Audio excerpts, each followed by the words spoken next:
Hey, everybody, welcome back. This is Jake. Wes is not here today. He had some obligations he had to take care of, but I'm sitting here with my brother Juan.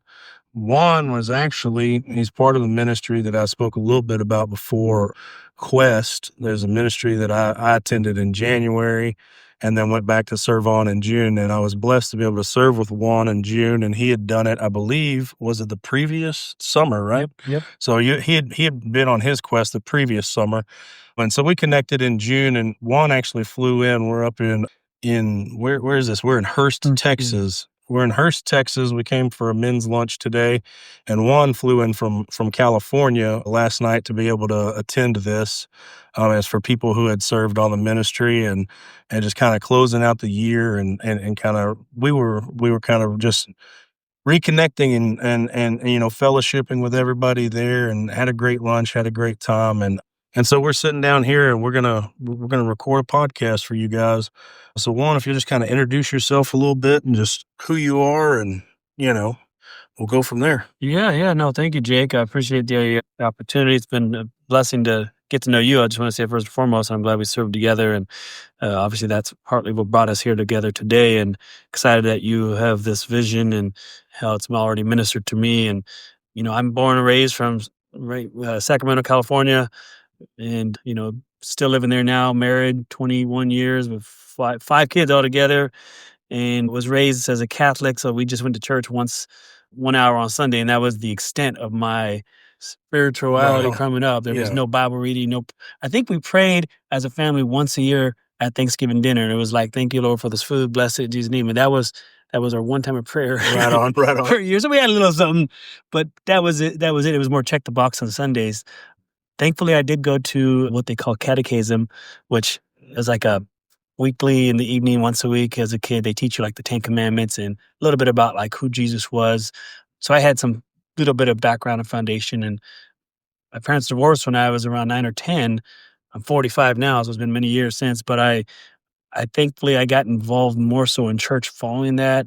They didn't have any youth group, but they would have these weekend retreats where you'd stay the night at the church, and these like young adults, 18, 19, 20, would lead these 12, 13-year-olds into just knowing God more. They didn't really read the Bible so much. I think they read it on their own, and then they'd share from their personal experience. And man, it just, because home life was so chaotic, it brought me just peace, first of all, and some comfort. And I just wanted to be there. So I started going to these retreats almost every time they held them, which was about every 3-4 months. Cool. So from the age of 12 or 13 until I was about 17 or 18, for like 5 years. Because you can do kind of like Quest, you can attend once and then you can go back and volunteer and serve. Oh, that's Cook cool. food, all the things. So yeah, that was my journey as a kid in terms of being introduced to God and faith. And yeah, it's so Quest to me is really touches my heart because it's similar in the sense how you go for a week now rather than a weekend. Right. It's adults and all of Yeah. that kind of stuff. But yeah, that was my childhood. I got 2 sisters, one that's older, one younger, but I'm thankful, that the church was just there.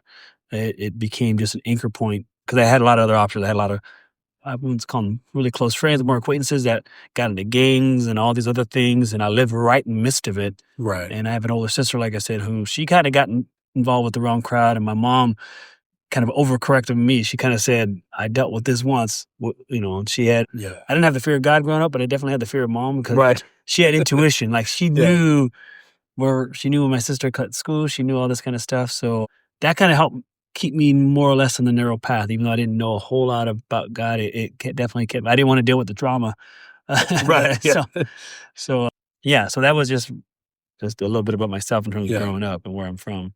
Right on. So, but so that's cool. So it was basically they gave kids an opportunity. They went there and they went on this ministry, but then when came back, they got an opportunity to kind of serve. So they got some of that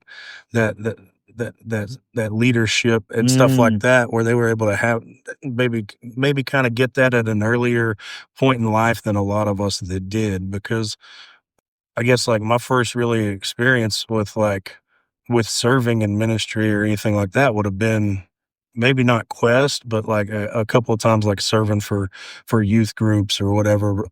later on in life. It wasn't something that I had where I was, when I was young coming up, where I had that opportunity. So that is really cool that you were able to have that, kind of give you that a little bit of a boost, I guess you would say. Yeah, it kind of was. It's definitely. I can look back now and see how it planted a seed for community Yeah, service right. because that's what it was. Like I said, you were cooking, you were cleaning, you were actually physically. So you'd sing like a choir sort of thing.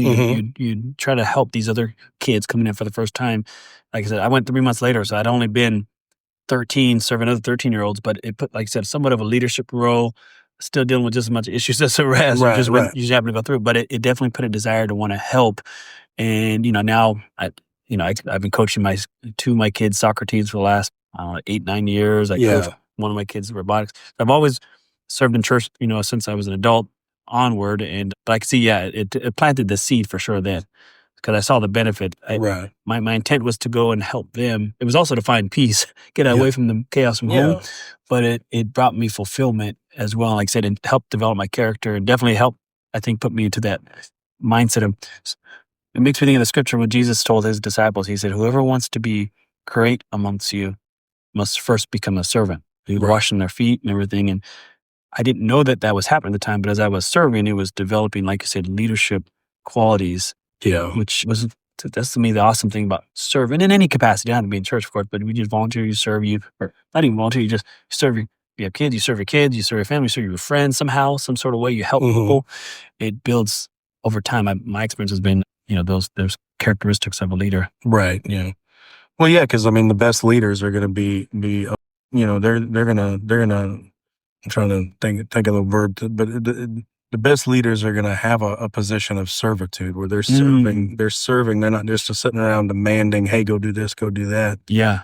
They're going to have that servitude and the humbleness, I guess, to them is what I'm trying to say. Yeah. It's a humbleness where you want to, because they're serving you in such a humble way, you want to serve them in return, and that's a quality in leaderships that I look for is like, oh man, this guy's, he's gracious, he's a gracious leader because he is there to serve us and to lead us or whatever. And I feel like I got that when I was on my quest with a lot of the staff there was, that was the first time as a grown man where I went and spent a week where everyone was just serving me. You know what I mean? I'm sure you remember everybody's just serving you, and you're like, whoa, whoa, whoa, like you feel like this inkling, like I got to get up and I got to help. And they're like, no, I got it. Like, please let me do this. The time you drive in, they're grabbing your bags, taking your car, taking the coffee. Yeah, you're right. Absolutely. And so that's one of those things, and I hope that I do it the right way, but I try to bring it into my home. I'm not saying that I'm great at it, but I do try to do that. And I think that it's recognized because I feel like that is it goes with headship. Headship is not like, hey, you're gonna bow to me. It's like, no, look, I'm gonna serve you, and this is the way that we're gonna serve the Lord. You know what I mean? And that's how I try to do it. I hope that that's the way that it comes across. Well, yeah, and what I don't want to cut you off. Go ahead. No, well, I was gonna say one of the things I've noticed too, I guess, to share one other aspect about myself, just personally, is that as I was, because when I would go as a kid to serve in those things, I already said kind of my intent and motive was to help, but also be helped a little bit. But it was all volunteer time, so it was never paid, and I was happy. It was, of course, you're a kid, but I say that because it put it. I saw how I could see now, looking back on it, how over time it was building this desire to want to also have a good work ethic, just work hard, and to kind of be a blessing to those around me. I may not have known it in those terms, but I ended up like doing better in school. I think as a result of that, I ended up doing really good. Once I got into through college and got into professional world and into the professional world, and I look back now, like I oversee. I work for the county where I live, and I oversee a group of 120 staff, a lot of senior folks, senior management folks that report up to me. I'm really humbled by where God has brought me. And my intent, I was never ambitious. I was never I want to do this.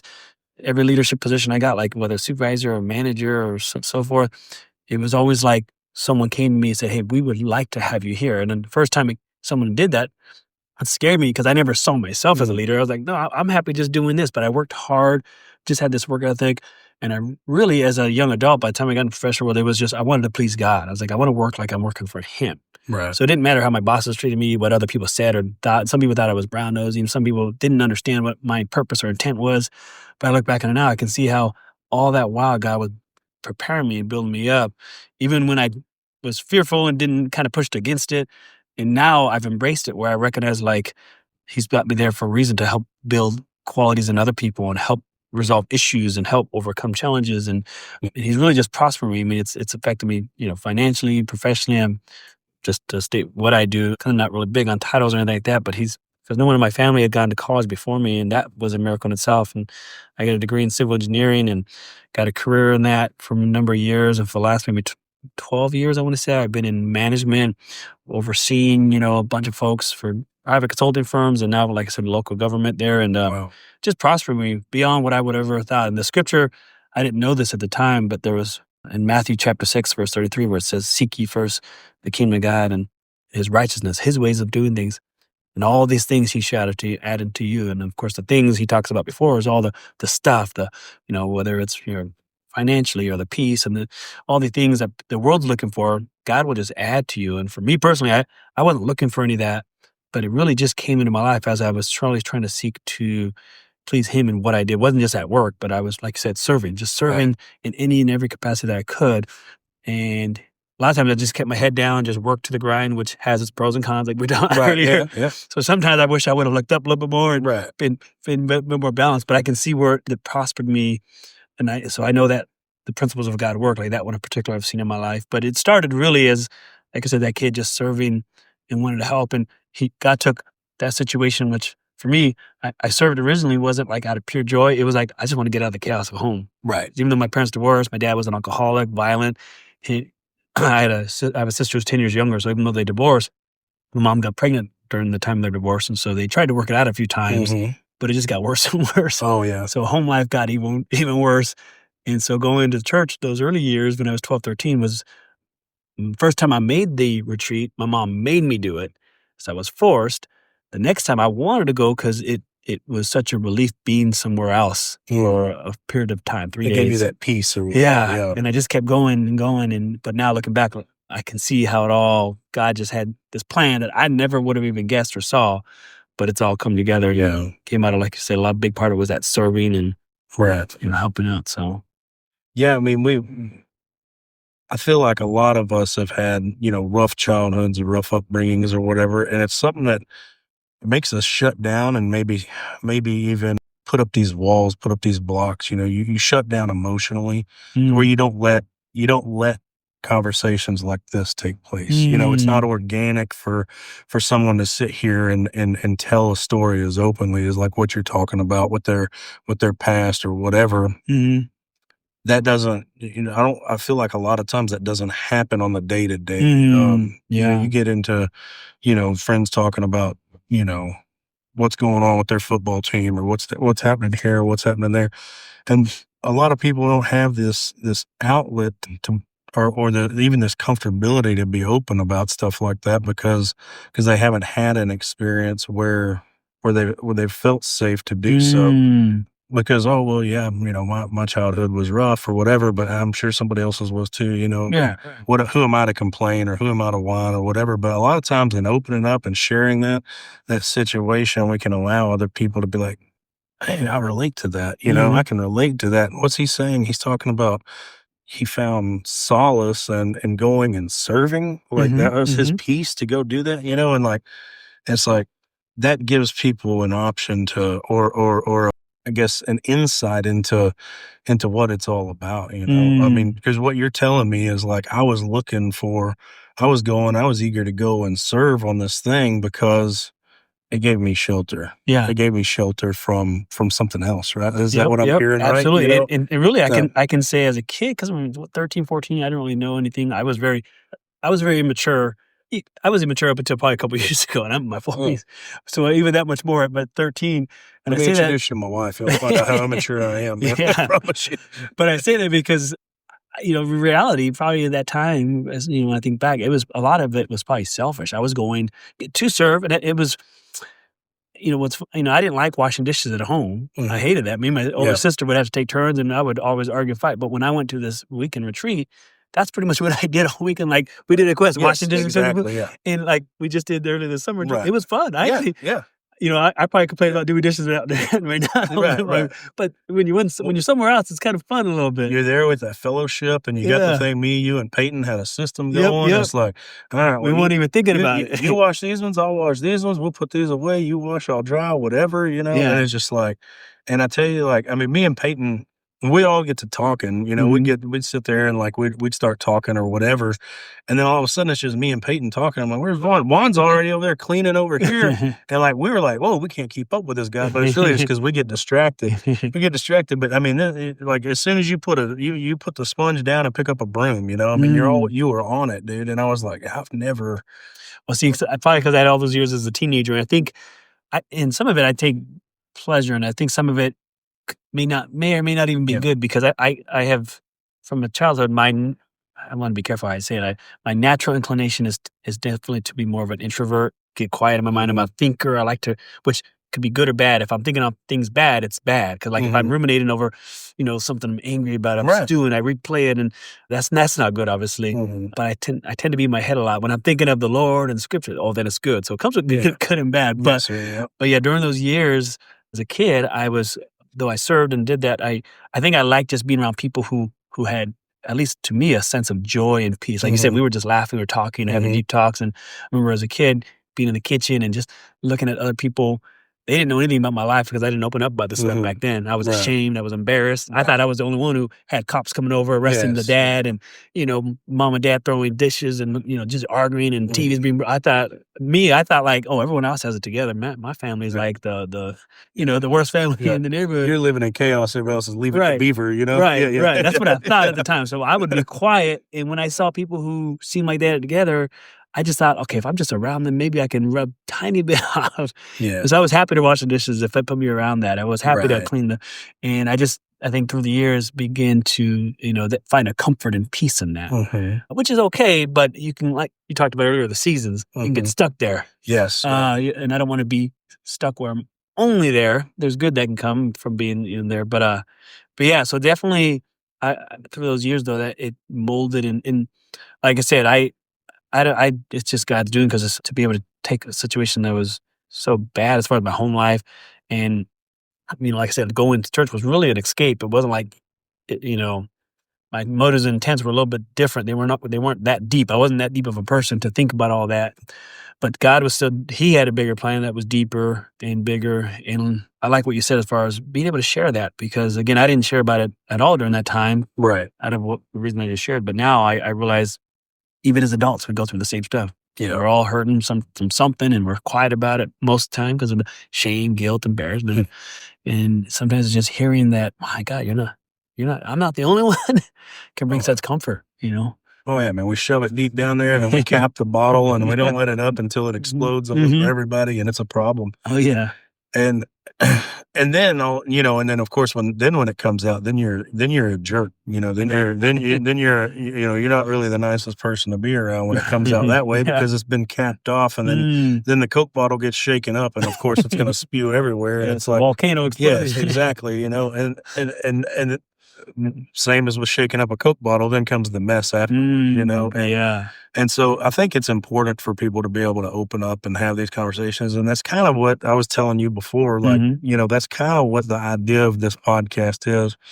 And even every part of it comes from God. Like even the name Doubt to Devotion is something that He downloaded to me. Like I told you earlier, I was just laying in bed and just having one of those moments where I couldn't go to sleep, and it's like I had to sit up and type it in my phone, like, and save it in my notes on my iPhone, like Doubt to Devotion, because it just came to me like He's like, this is what you're going to call it, it's gonna you're gonna do this eventually, and this is what it's going to be called, and the reason being is because we all, I think, in some point in our lives, are living a life of doubt, And then, and I've said this to somebody before, and this isn't but so when Saul was on the road to Damascus, he had that moment where Christ came to him and He said, Saul, why are you persecuting me? Saul, why are you persecuting me?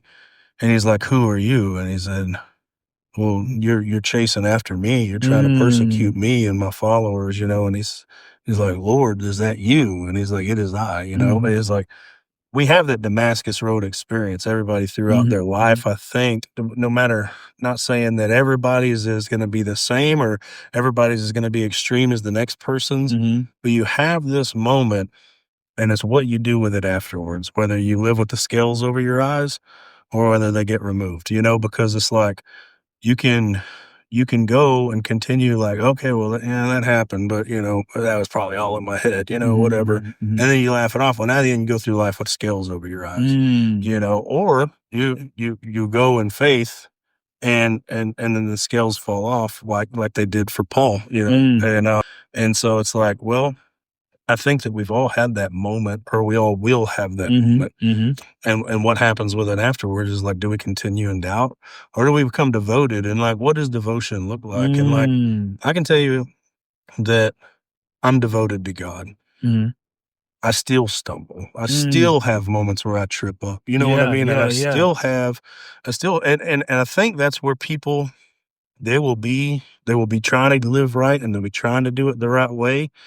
And then they feel like a failure. Well, I stumbled here. Right. I tripped here. I'm a failure here. Yeah. And it's like, okay, well, so then they give up because it's like, well, then they feel ashamed, or they're made to feel ashamed. Maybe it's by other people who call themselves Christians in their lives, who are like, who persecute. Oh man, we're all quick to throw a stone at somebody. You know what I mean? It's like, it's like we're all quick to pick up the stones. And we're chunking them at them, and because but just like Jesus walked in when they were doing that, and he said, "Let he without sin cast the first stone." That's huge. Like we tend to forget that when we're the ones holding the stones. You know what I'm saying?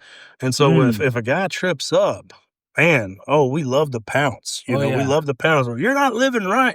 You're not doing the things Jesus told you to do. You're not devoted. Because and then those people, instead of and the effect is we end up chasing them out. Oh yeah.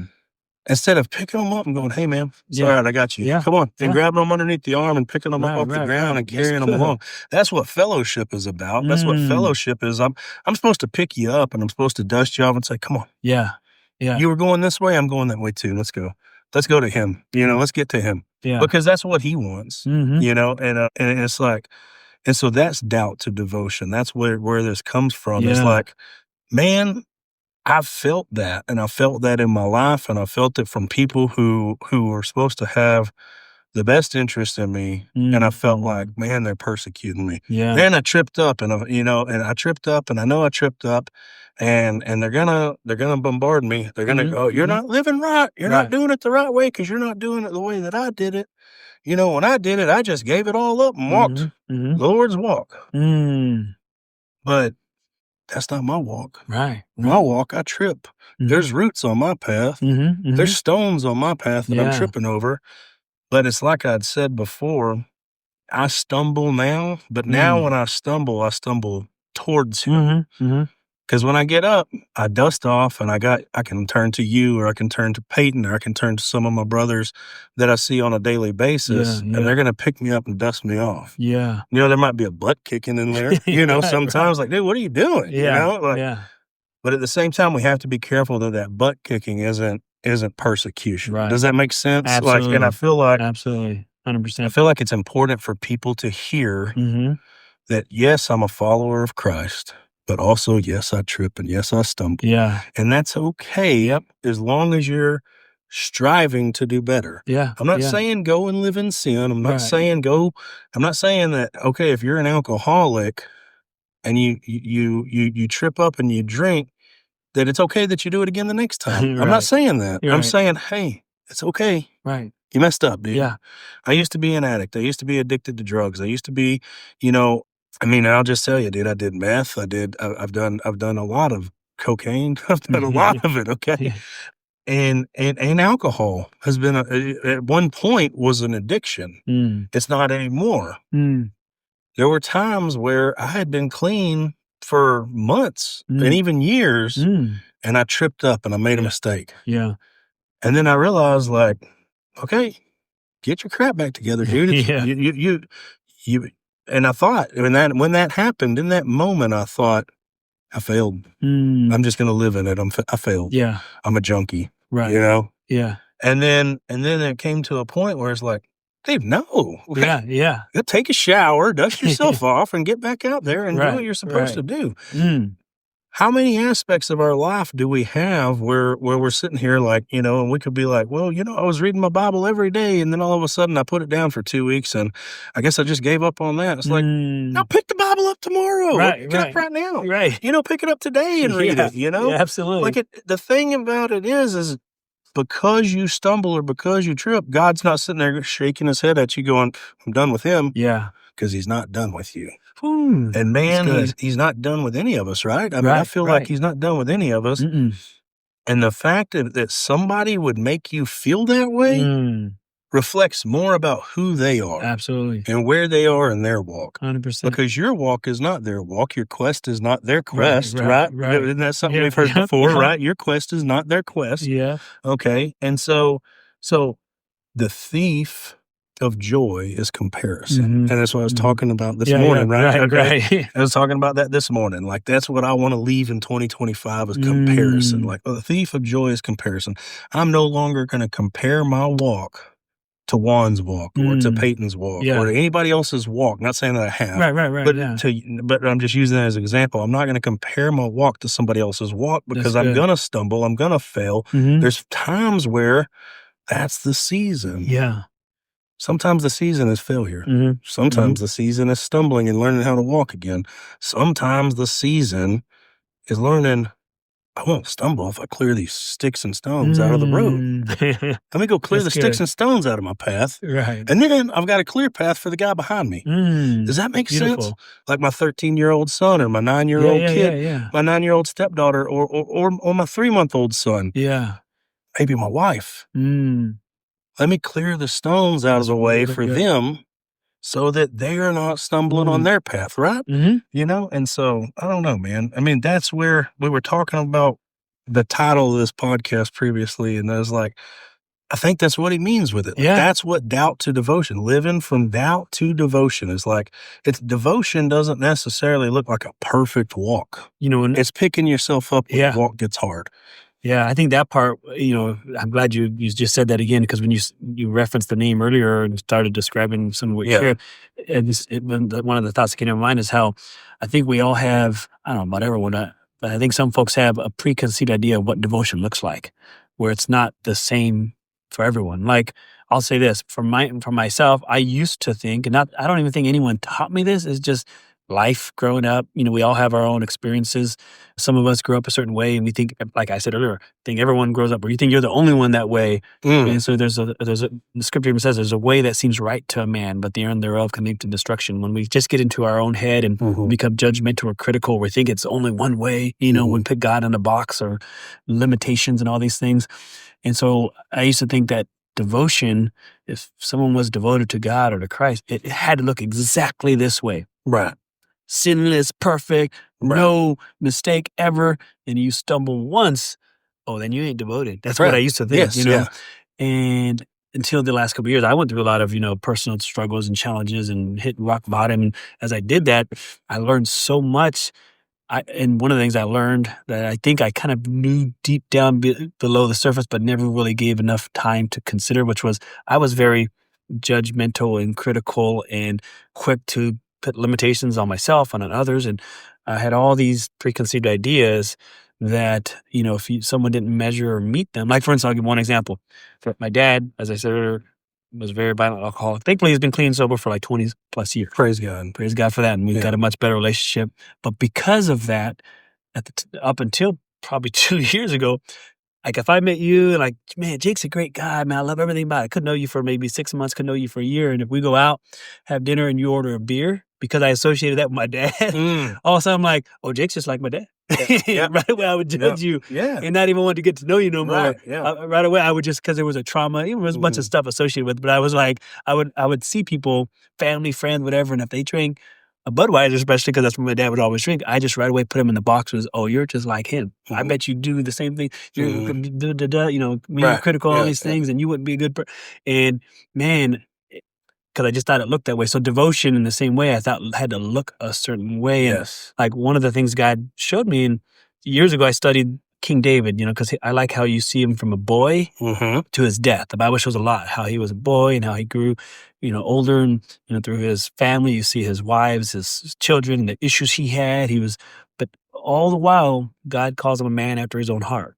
And my wife and I have been to the city of David, Jerusalem, the last few years. We've traveled out there, and his name is still mentioned today. Like, he is God's king, he was a man after God's own heart. And yet, so I believe he was a devoted man. He devoted to God, still messed up, still had an affair, still had, what does it want to say? He conspired and murdered, Yeah. and he did all these evil things. He wasn't evil, but I would, people may disagree. I believe he was devoted. And the reason I say that, I find comfort in that, because what it tells me is I could be devoted and still mess up, still make some mistakes. I got to be perfect, because I used to think I had to be. I used to think that devotion, my life can't look like a mess and say I'm devoted. Right. Until, like I said, having gone through a mess, Yeah. and I realized, like you just said, pick yourself back up. Yeah. Doesn't mean you're not devoted. The enemy, Satan, will come in and try to make you feel like one mistake or a certain type of mistake, and nope, that's it. You're unsavable. You're not devoted. But that's that doubt. Like you said, that's that. I think I love that you have this word from God, I believe, for this podcast. Is, I think it's powerful because it will hopefully help, people to understand better and maybe remove, if it's in their minds like it was in mine, these limitations about what it looks like. Because I think doubt is probably easier to describe. I think we can probably, most people probably can relate. Yeah, I've had my moments, but that devotion, I think, again, like we all have our own journey, our own quest. Yes. And it doesn't all look the same. And, we got to be careful to not judge others or even ourselves. Like, if we make a mistake, if you love God, I like how you said in your last podcast, you were falling forward, I think you said? Yeah, tripping forward. Towards God, you might have been tripping, still messing up, but you were headed in that direction. Right.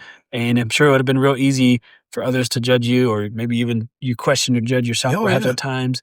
But man, that devotion brought you to, look where we're at, what we're doing on it. And it still does. And that's the point I want to get to people is like, man, there's still moments where doubt creeps in. Yeah. Of course there is. I'm human. There's moments where doubt creeps in.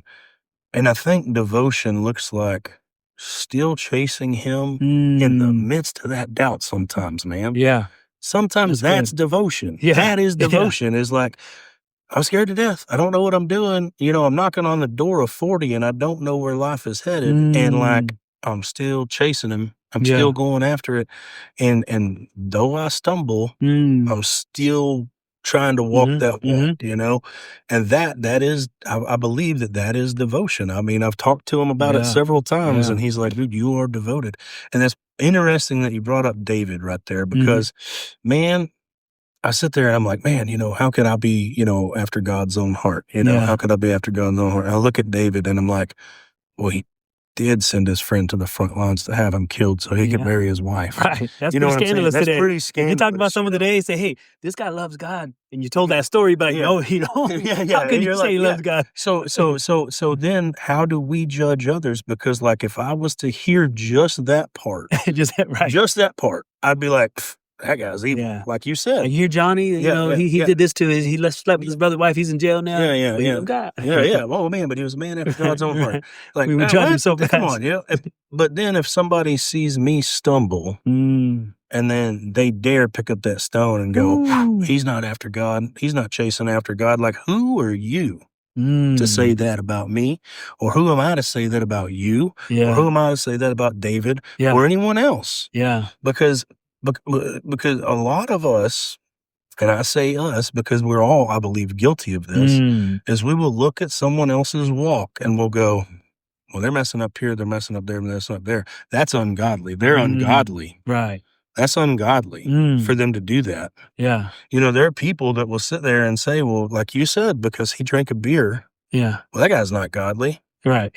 Okay. And then a lot of people don't like to hear the Jesus turned water to wine thing, but he did do that at that particular time and let them have wine and whatever, and they were drinking it in celebration. So if somebody has a beer in celebration for whatever it may be, am I supposed to look at that person and go, well, he's ungodly? Right. Or if my pastor smokes a cigar. Am I Right. supposed to go, well, he's ungodly? You know what I mean? Yeah, Like, yeah, is that ungodly? Is he not after right. God's own heart? Is he still Yeah. chasing after God, even Yeah. though he may stumble here or there as some person sees it? Yeah. You know, who are we to judge that? And I don't feel like that's like, yes, you should judge. The Bible tells us that, you know, as Christians, we should judge each other and hold each other to a certain standard. What I feel like some of us take that to an extreme, Oh, yeah. and we use Oh, that yeah. as a reason to persecute, and I'm not okay with that. I Right. don't believe Nope. that I'm qualified to sit here and say because, you know, well, maybe because this guy is drinking this certain drink or smoking this cigar that I'm Yeah. supposed to judge him. Well, let's look back on all the things I did. Yep.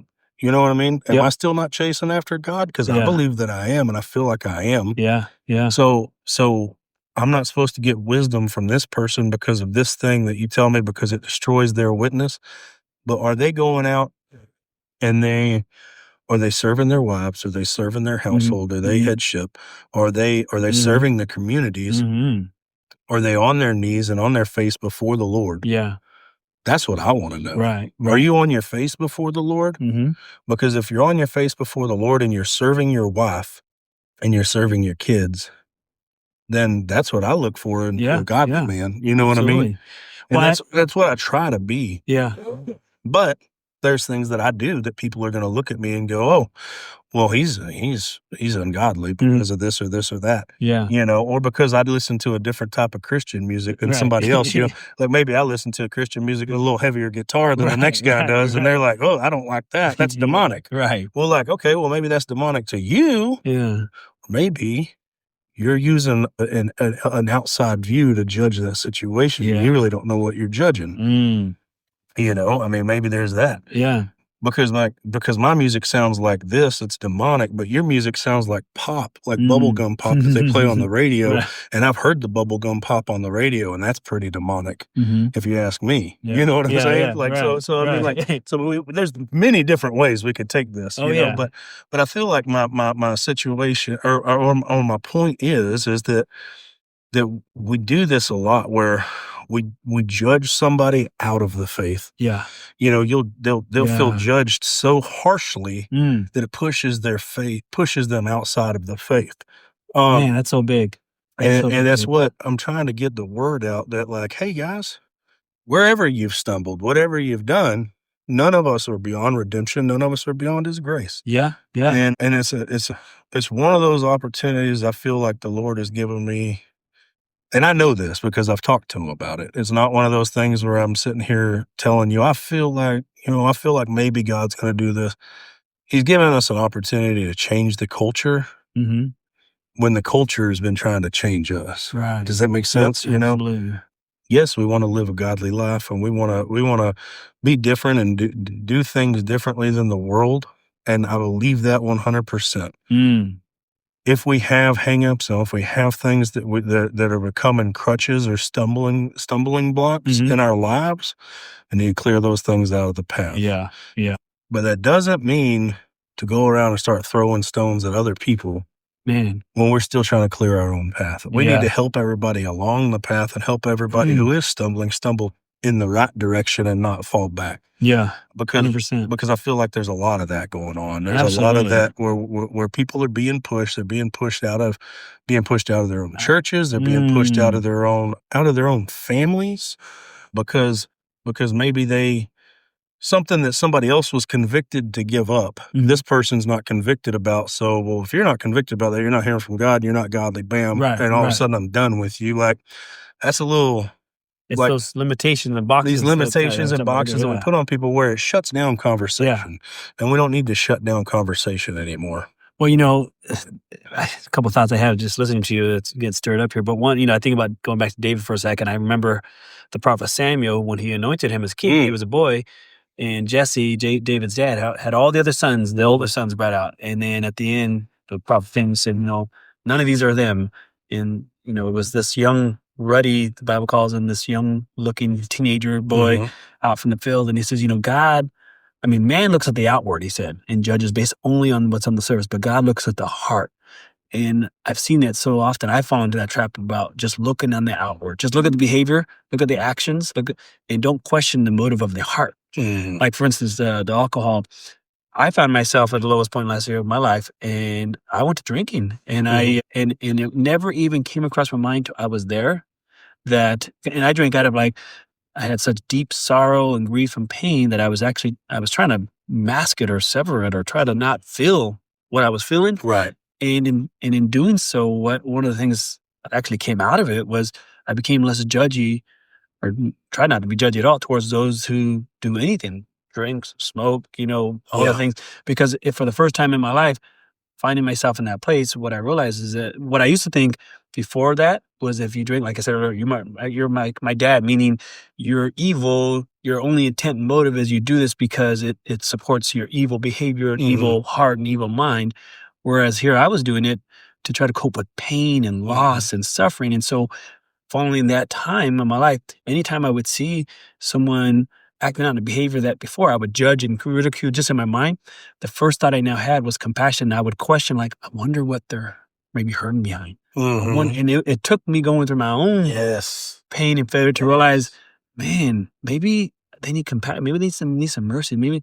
But so up to that point though, I would judge, like Samuel said, I would just judge based on the outside. Yeah. I didn't even look past the surface. I don't even know if I was really capable. I mean, I think I had the ability, but I was so much into myself, into my limitations, my thinking, my ways, that it took this breaking in my life, broke me down, where I was, I hated going through what I experienced, but the beauty that came out of it was that not only did I grow closer to God and finding comfort and peace, but I began to be, I grew in an area where I could be more sensitive to those who were hurting as well, because I recognized I would run into people where I just sensed, like, man, without even saying much, there was a few friends that I hadn't seen in years, maybe 20, 30 years, where we ran each other into like the grocery store, and we would just like hug, brothers in faith who, man, and just embracing them, we just would cry without saying many words because I could just feel their pain. And months later, we'd get together, we'd talk or eat, and found out, man, we just life, we go through stuff. And it Yeah. was so beautiful because had I met them maybe 6 months before, I probably would have came with a few stones and Right. cast and Yeah. judged and said, Yes. well, giving all my advice. Yeah. But I was able to just show comfort and Yeah. mercy and love and support, because I realized, man, I've been through some stuff, and yeah, life will bring you some terrible times, but there's an opportunity. You can either get bitter or Yes. angry, resentful, and judge you, or you can learn to rely on grace and mercy and receive it, Mhm. which could be very humbling. But once you receive it, you can grow from it. There's an opportunity. Then you can give it of Right. something you've given and received. But yeah, there's a trap there.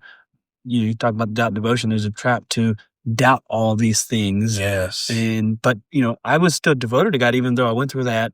I wasn't praying him, to him, or reading the word anywhere like I should have for a season. Mhm.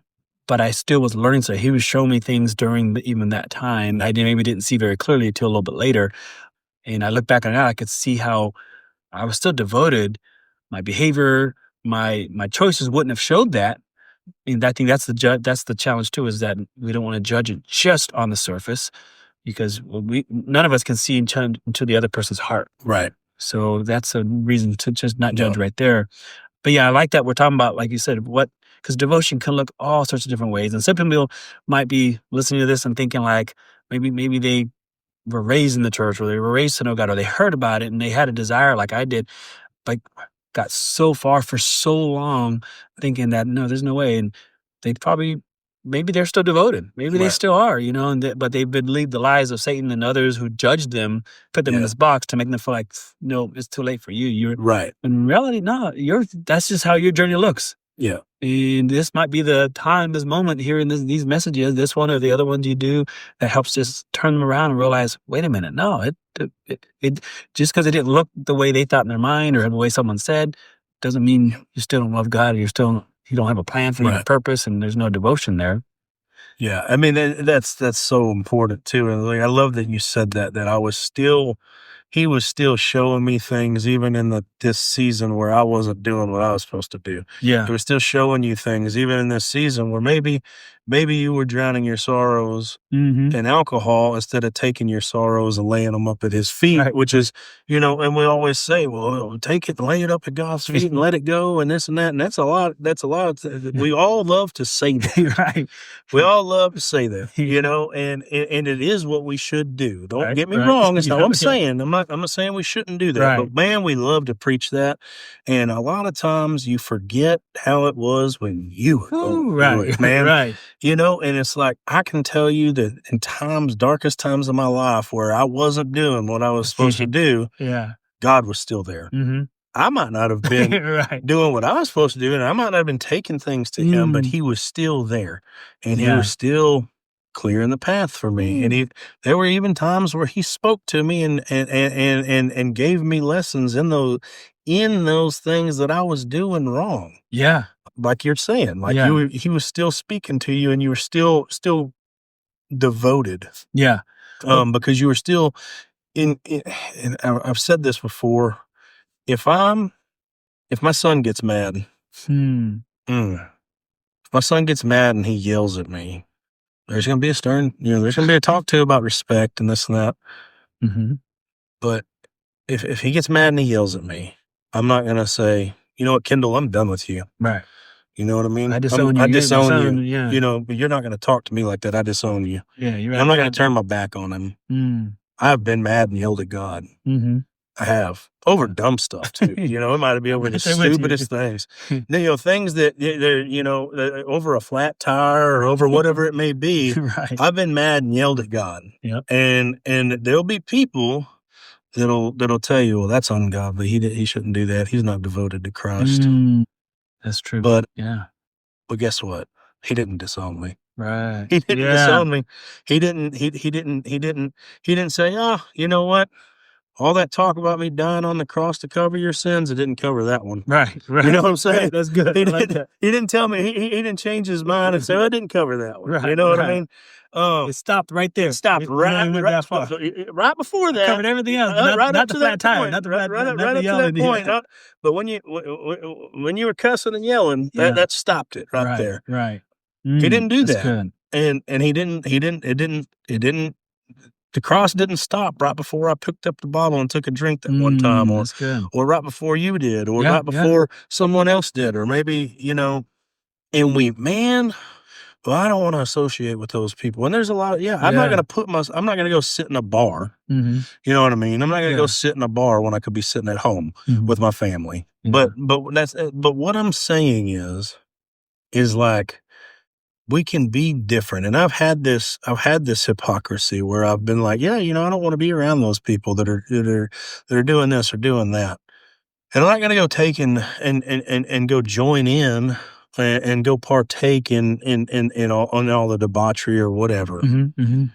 But at the same time, I love the way you said, look at the heart, because like a lot of times people are drinking or they're doing drugs or doing these things because they're trying to mask a pain. They're trying to mask a hurt. Yep. There's a I find that a lot of times, like, language is a big one, using foul language and stuff, which is something I've battled with my whole life. Still battle with to this day, I'll be completely honest. Yeah. It's one of those things that stems from a root of anger, a root of sorrow. And a lot of times we feel like, and sometimes it's just culture, man. Like there's a lot of things where it's like, you don't know any different. You may throw an S word or instead of saying, daggum or dang, you might say something else. And it's not necessarily that you're even angry in that. Right. It's just culture. We just pick it up along the way. And what has been deemed unacceptable before has become acceptable now. And does it make it right? No. But is it the way the things happen? Yes. Now, it doesn't excuse it, but at the same time, I feel like sometimes if you hear somebody slip up and, they're talking to you or whatever, and instead of saying dang, they say something else, we're like, oh, like we do this thing. But what are they saying? Yeah. Like, does that negate the whole point of what, maybe they made a good point. Maybe they said something that meant something. Right. And culture got in the way, and Now, is that something that we should strive to do better at? I believe so. I Yeah. try to strive to do better to where I'm not, one of my things about this is like I want everybody to be able to listen to this for without fear of their kids are listening to it in the back Right. seat. You know what Right. I'm Yeah. Yeah. saying? Yeah. But at the same time, I catch myself and I almost feel like that's another way for me to persecute that Mm. I'm trying to get better at. Like I don't want to excuse it. Does that make sense? Yeah. Like, Yeah. hey, don't use that around my 9-year-old girl, right? Right. Right. Like don't be Right. talking like that around her. But at the same time, I want to make sure that like we're not in this thing where it's like, well, they talk like that, so I don't want to talk to them about Jesus, or I don't want them to know that He saved them. Mm. Like you don't want to go tell them, you Mm. still don't want to talk to them or share Right. that Yeah. message with them. You don't still want to show His love. I want His love to be shown through me in every aspect, Mm-hmm. Mm-hmm. but at the same time, I don't want to excuse. Does that make sense? I don't Yeah. want to excuse sin. I don't want to excuse debauchery. Not even in myself. I don't Yeah. want to Yeah. Yeah. excuse it. So don't take anything that I'm saying to be like, oh, I'm excusing everybody for doing this stuff. Mm-hmm. But I Mm-hmm. do want to hear the heart behind it. Like if Yeah. somebody is using alcohol or drugs or whatever, I Right. want to hear Yeah. like there's hurt there. Yeah. There's a root to that, right? Absolutely. And so that's what we've got to understand. That doesn't mean that they're not on their walk. It means that right now they're at this point in their walk Mm-hmm. where maybe I've progressed past that. Yeah. Or Yeah. maybe somebody else has progressed past where I'm at. Yeah. But also you're at a different spot. Right. You're at a Right. different Right. spot along the path. You're Yeah. like, Yeah. and instead of being down there, like you could be half a mile down the road, and I'm running my race back here. Yeah. And you can be like, hey, Jake, come on, you got this. You're over here. Or we could be throwing stones and like, hey, Right. he's like, Right. hey, I'm going to take him out at the legs before he catches up. You know Yeah. what I mean? Right. Like, Right. what are we doing? I don't want that. Oh, we could like just be so quick to judge, and well, and for me, when I was there, and one of the things that taught me actually being in that place, I think all of us can learn it because we all hit low points in life. For me, like I said, it was last year. I found myself just drinking aimlessly for a period of time. Is that I learned another depth to God's grace because where I thought I had failed, I thought I fell into doubt because I was doubting. Yeah. And what I learned through the experience, I had to keep going forward. I didn't learn it right away, but Yeah. looking back on it now, He met me where I was at. That was the beauty of God is that, and I would have never had known it personally. I could have told you from someone else's testimony and from a scripture in the Bible talking about David, but I can sit here now and say, I know God's grace reaches the depths of whether you could be, passed out on whatever you name it, alcohol, drugs, whatever, Yeah. or you can have bitterness, some anger and resentment towards somebody. I had all that too. Right. And you could have all these things and be in the wrong for it or the right. And yet God will meet you right where you're at if you surrender. You don't have to go clean all that. He'll come clean it up for you. But Yeah. I learned that in that time where it caused me to appreciate His grace even more. I'm thankful He looked at my heart in that time. He saw that because I had those moments too where I was yelling at God and I had stones in my hand, figuratively speaking. I was angry at some people who had hurt me and wanted to hurt them bad. And I'm not really naturally a vengeful person. I've never been like in a fist fight, maybe when I was like in third grade, but never like as an adult. And so the fact that I wanted to hurt people bad at the time, this was all just last year. I remember one time I was in prayer and the Lord showed me a vision of myself with a stone in my hand and throwing it at these people that had hurt me.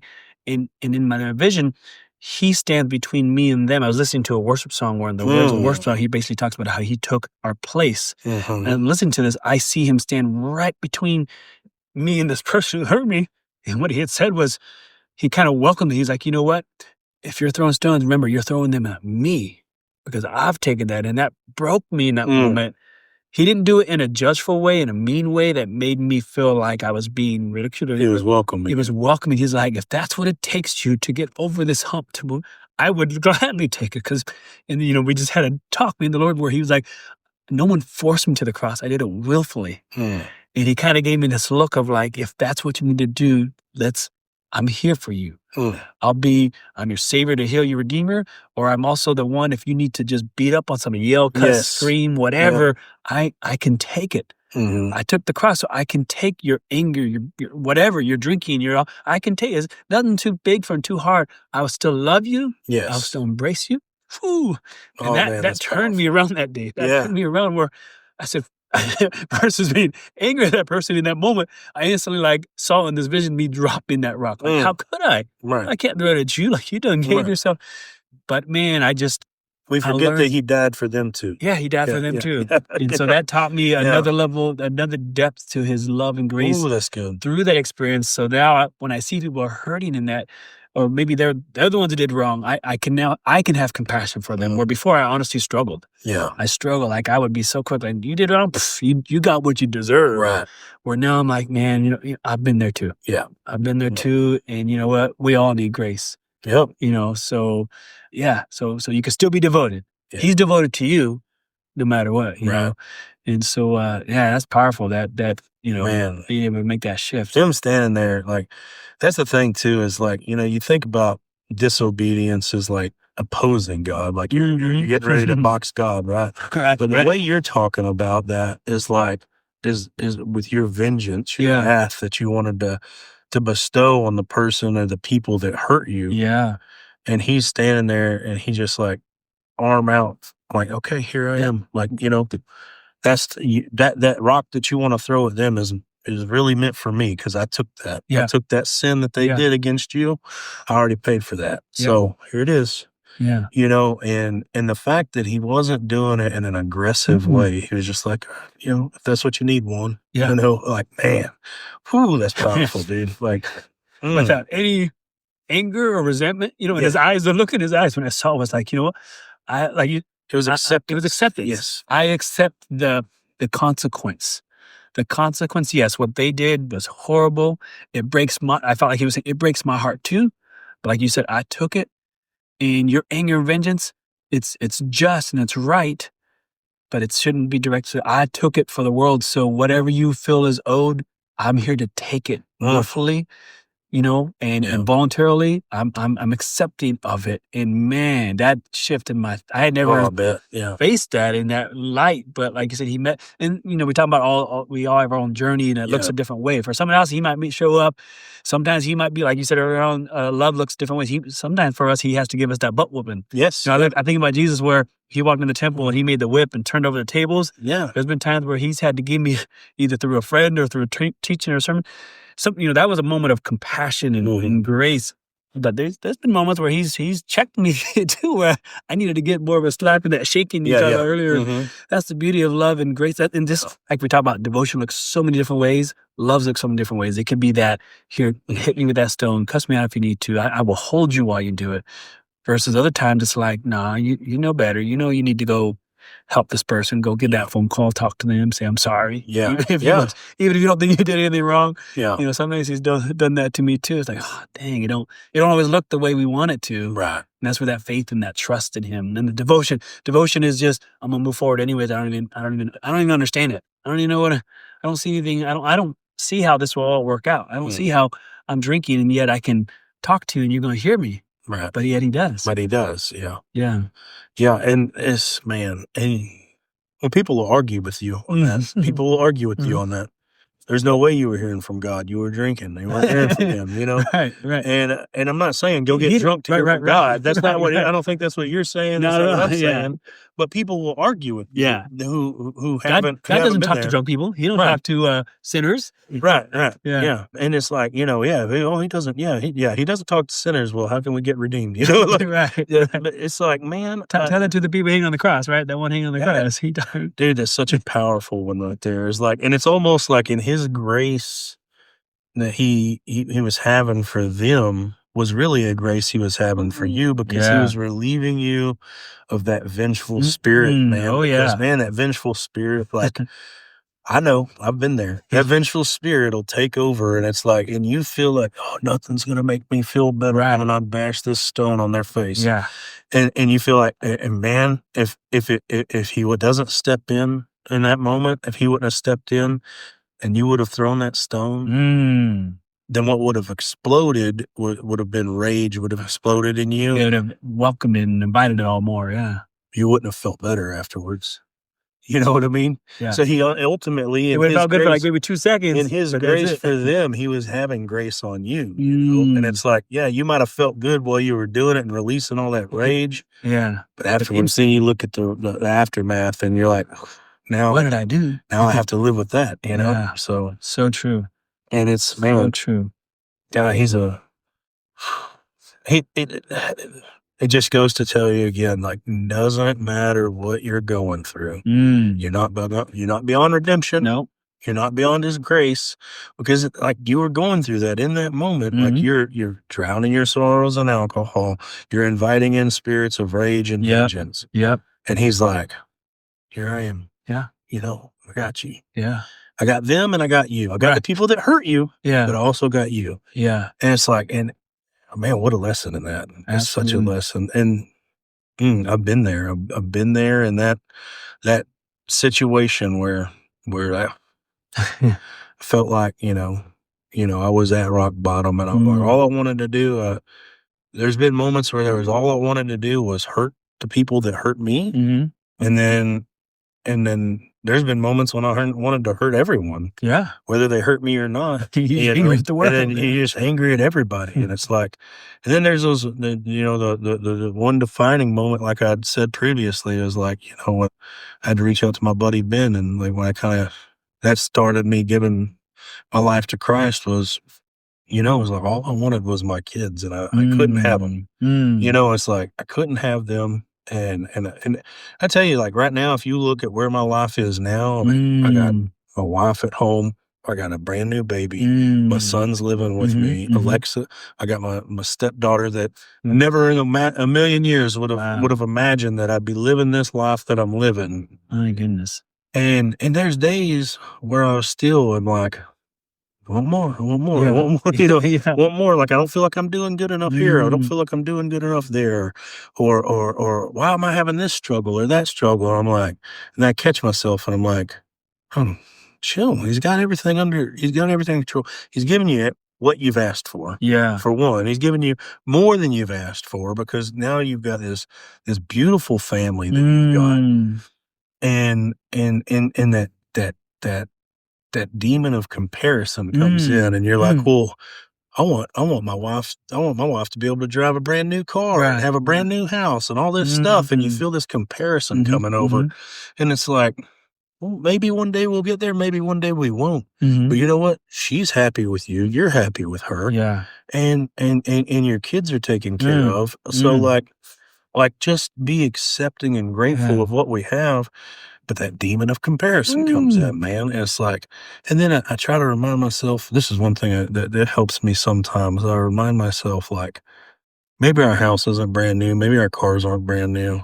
And my Savior was born in a manger. You know what I mean? Right. He barely had a roof over his head. Right. And he's, in the same stall as donkeys and sheep and whatever, and it's like, got the manure laying right there on the side. Yeah, buddy, right there on the side, and it's like, all right, here I am. And I get so caught up, selfish, whatever you want to call it, in this worldly chase of stuff, that like what I have that he's provided me with isn't good enough, and it's like, you got to remind yourself, like, it doesn't mean that we shouldn't want better for our families. Of course we should, but like at the same time, it's like, man, thank God I have this car. Thank God my wife has a way that she can get back and forth. Thank God that I have the vehicle that I've got. Thank God that we have the roof over our head that we have. And like, thank God for all that. Yeah. Because even if I'm living underneath a bridge somewhere, thank God for the bridge. You know what I mean? Right. Like, thank God for the bridge, because that keeps the rain off. You know what I mean? Like, we haven't gotten to that point yet. Right. Like, there are people that are out there living underneath a bridge somewhere. There's people that are living behind the Office Depot here in town, Yeah. like, and they're living behind a dumpster or whatever. Like, there are people that have gotten to that point. And thank God that we have not. And I think that's very important when we're coming up on this season. Yeah. Absolutely. Because we're coming up on the holiday season where everybody wants to, they want to give, but really they want to get. Yeah, you know what I'm saying? Like, oh man, pressure and let's be real. like you said, you talked about earlier, know, culture puts the pressure. Yes, Puts the pressure, not even knowing the it sometimes. whole meaning of it is lost. Absolutely. The fact that we have this wonderful gift of grace and mercy and freedom. That's what the season's really all about. And we forget that because we get so caught up in the culture of stuff. Ah, my goodness. You know? And we talked going back earlier about when I said how we get in our minds. I know I've gotten here many times with the idea of what devotion looks like in one way. And of course, I know we talked quite a bit about, no, it could look a bunch of different ways. Yes. The idea of what does a blessed life look like? In America, especially, I think sometimes we think it's the bigger car, the bigger house, the nicer stuff, the newer stuff, the more stuff. And what I've learned, as you were saying, I think about the scripture, I forget where it's at, but it says godliness with contentment is great gain. When we can learn to be content, I think the Apostle Paul said he's learned to abound or to be abased, meaning to have a lot or to have little. He's learned to do that and to still be content, no matter what. And you said earlier about how there's seasons. There's some seasons where we may have a lot, some seasons where we may not have nothing, and how we should never enjoy when we have it, and learn to still be content when we don't. Don't get attached to anything in this life. Enjoy it. Like I think it's totally. I totally agree with you. We should desire and want for more, especially for our families and our loved ones, but also teach them as well as ourselves that we should be content with whatever it is if we have the Lord in our life, because He provides for us. He takes care of. Now that's easier said than done, because again, especially I think the culture we live in, the society, it pumps a totally different message. But I think when we can get there, and it's a work because that's not even a destination. It's a journey. Like you don't get there and then, okay, I'm content today. Right. It's throughout the day, every day. And I think, the battle is finding contentment and joy in the things like your like you said, your family, your spouse, your children, your health, the fact that, you have your faith and all these things, finding fulfillment and contentment with that. Because what I've learned, and I have to remind myself of this, is like the only thing that can't be stolen or taken or lost, because anything can be. My health can be. My life can be. We can drive out of here and this won't happen. We can pull out here and boom, a car takes us out both. So I can't even value my own life that much because I don't control it. But what I can, and what I'm learning to try to do more, is let me hold on to my faith, because that's the one thing that I'll take even after this life. Is my faith and hope in God. So let me make sure I value and prize that the most, and build that up in my wife and in my children and in others. That's the one thing that can't be stolen, can't be lost. We can walk away if we want. We have a choice God gives, but man, that no one can take or steal or rob, or like you said, comparison can rob us of our joy. Even you can be the wealthiest person in the world, but like they say with sports, I've heard it say, records are made to be broken. Someone else is going to be richer the next day, and now you're not the richest person anymore. So even if you have all this stuff, so learning to find contentment in God and for me at least, focusing on faith and realizing it looks different. And I've had to learn that it's okay if somebody wants more and has it and pursues it, because I used to get judgy about that. Oh, they just really know about that, versus like, I'm happy for you. I'm good for you. And maybe you give me some pointers or two. Help me, but learning to find that contentment for me has been a major focus. And, it's a challenge for sure, but in learning to recognize it's going to look different. Even in my own life, it'll look different from one phase of life to another. Like today when we met some people that much further in life, like one guy was in his mid-70s and talked about how I don't have as much more runway life left, but he still finds contentment. He could be angry like just because you and I are younger. I'm just angry because you have more time than me. Even though I had it, but finding contentment just wherever you're at. And so I think that's a huge, especially like I said, I'm glad that you brought it up in this time and season of the year, because I know the big temptation is to lose sight of that and think completely opposite. Because the enemy uses the culture and he uses just even this time of year, unfortunately, that can bring, I know it could be joyful for some people, but it can also be a very painful time where people begin to focus more on what they don't have or what they wish they had and what they hope to have, and opens the door to anger and bitterness and all these things, versus having thanksgiving for what they do have. So Well, we who find it, we can either find it some of us find a time where we get to spend time with family, or we get to spend time doing this, yeah. or we get to give, and we get to give gifts and stuff like that, and Yeah, see the yeah. kids happy or whatever. And then there's other time, you're gonna have those moments where you're missing loved ones, or you're gonna Mm. be like, "Oh, I wish I coulda got them this," or "I don't feel like I did enough." It's never enough. Yeah, It's never enough, yeah. and that's one of the big thieves of this season is comparison. Like, Mhm. they were able to get Timmy the new Xbox, and I Right, had to get right. my son a pair of shoes. You know what I Right, mean? It's right, like, yep, absolutely. thank God for that pair of Mm. shoes. You know what I mean? Yeah, Thank yeah. God for the socks and the underwear and the Mm. man. I remember being a kid. You used to dread getting gifts from certain family members because they give you the undershirts, Right, underwear, and and socks. socks. Yeah. And you know what? Mm. Gosh, I didn't have to worry about it the rest of the year because I Right. had them. Yeah, You yeah. know what I mean? So, like, it's like, at least there was that. And now it got to a point where, like, sometimes those are my favorite gifts because it's like, I don't have to remember that now. It's Right, one thing I just can will check be off the taken care list, of, dude. yep.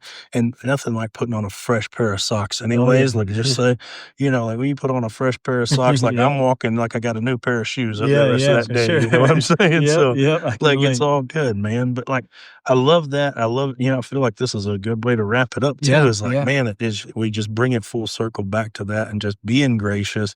Man, I'm so blessed that I got to meet you in Mm. June 6 months ago. Like, I remember, Yeah. we both had been going through our own little thing, and I think Yep. we kind of helped each other. Hearing your story helped me through mine, Mm. and vice versa. And then Peyton David being there in the Yeah, midst yeah, of it, and absolutely. oh, man, I wish he was here today, but, that's Yeah. one of those things. It's like, well, I'm glad that the two of us at least got to reconnect, and we got to Mhm. sit down and do this, and I think we got some good message out there for people, and hopefully like I said before, it's what I told you previously is like, if I do this podcast and each time it only hits one person and Mhm. that one person gets something from it, then I did what God told me to do, Yeah, and it it yeah. it it had its purpose and seeds were planted. Mhm. And I appreciate your kind words about what you said. I mean, Yeah. you said that it hit you and ministered to you. So So thank much. you so much for that. Like I said, I mean, that's what it's all about. If it turns into a big global phenomenon, and great, then that means the word's getting out there to that many people. Mm. If it only ever hits one person at a time, then at least it's there for that person. You're just exemplifying what we said just a moment ago as far as being content with Yeah. whether it's Yeah. huge or whether it's small. And that's one of the things my life's kind of common here too, is to say, learning to be grateful for whatever God gives us. So, He Yeah. has a plan. Make ourselves available. Right. He has the plan. Sometimes we don't even recognize maybe where like this could turn up maybe really big, but you may not even know about it. Like Yeah. people, the way things work today, social media and the internet, someone in another country hears it and you never hear because they did, for whatever reason. Yeah. But that's one of the things I've learned to just trust God. I was a time I was heavily involved in the ministry church. I've kind of pulled back through the years now with family and other Mhm. obligations. But there was people who years later, like 10 years later, would approach me in church, just kind of going in, and they would say, because maybe I taught a class or something. They would come up to me and hug me and say, "Man, thank you." And I'm like, "Thank. I don't even know you. Thank you Yeah. for what? Man, you taught this class and it really, really blessed me. I slipped away from the Lord for a few years, but I came back and I remember your teaching." And I was like, "I don't remember you being in my class." Right. Yeah. And what it showed me several things, but one of the things was like, don't go talking about doubt to devotion. Don't doubt God. Don't just because I don't see it. That's to me, one of the meanings of faith. Faith is I don't have to see it to believe it. I don't have to see the impact. Just trust, like you, just being Trust. obedient. You're being obedient to God to put this in your heart. You didn't know it was going to bless me that day that it did when I heard that Right. message. That man just touched me. And you may not know when it touches someone else too, but the fact that because you could have done a lot of other things with your time, and you didn't have to even spend this time today with me. And I'm blessed just as a result of this time. It just hearing your thoughts and hearing your, how God has put so many things in your mind as far as the perspectives and the lessons learned. I'm taking a lot away, and I wanted to just say thank you. I feel really privileged to have I see this as an opportunity. I really, Well, really do. It has likewise, blessed man. me, Yeah. and I'm glad I met you months ago. I'm glad we spent the time to get to know each other. As you said, I remember we said earlier, but iron sharpening iron. I'm leaving so sharpened and so encouraged and uplifted. And I pray that whoever may hear this in the future would be encouraged. I'm sure there will be, and know that there's others that are out there, and devotion doesn't always look one way, and even if they're in doubt, they can get there.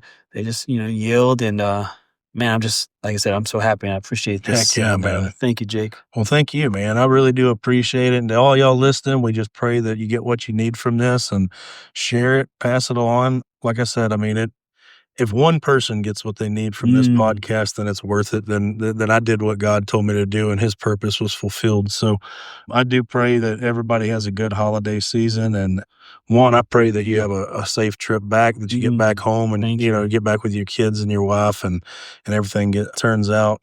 I'm sure you're eager to get back to them too. So, but we are blessed to have had you here today. So thank you. well, thank you, man. I love you. Appreciate it. Love you too, brother. All right. Well, guys, we'll see y'all next time. Thank you. And like I said, just don't judge your walk by somebody else's walk, because we're all on our own quest here. It's not your quest is your quest. It's not somebody else's quest. And whenever you start catching yourself with that demon of comparison coming in, that spirit of comparison, try to squash that. Let's try to squash that and put holy filters on your ears and let the Lord's truth come through and not what the enemy is trying to tell you.